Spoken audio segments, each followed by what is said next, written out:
पाकिस्तान के पास समय भी उनकी पसंद का था, जंग का स्थान भी उनकी पसंद का था, किस तरीके से लड़ना है पूरी प्लानिंग स्ट्रेटजी उनके हाथ में थी।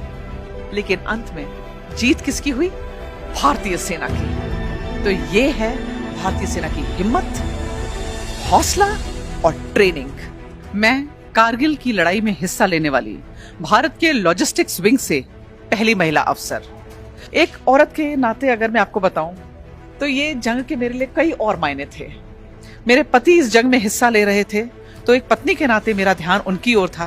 मेरा एक 3 साल का बेटा मेरे साथ था और मेरे मन में हमेशा यह ख्याल आ जाता था कि अगर दुश्मन की गोलाबारी से कहीं मेरे पति और मैं, हम दोनों चले गए तो इस बच्चे का क्या होगा।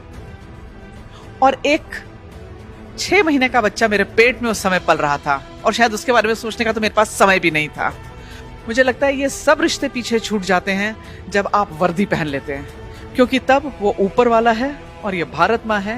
माई role as an ordnance officer was to equip the fighting forces to fight an effective battle against enemy. गोला बारूद, हर तरीके का गोला बारूद, यानी बड़ी बड़ी गन्स, बोफोर्स गन्स से लेकर उनके राइफल्स और कार्बाइन्स तक।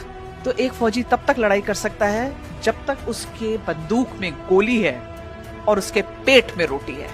और यही दोनों चीजों का काम लॉजिस्टिक्स का है। जंग के समय ना सोने का समय था, ना रेस्ट करने का समय था, ना खाना खाने का समय था। मुझे याद है उस दौरान मैं तकरीबन 7 दिन लगातार उन्हीं कपड़ों में अपनी यूनिट के अंदर खड़ी रही।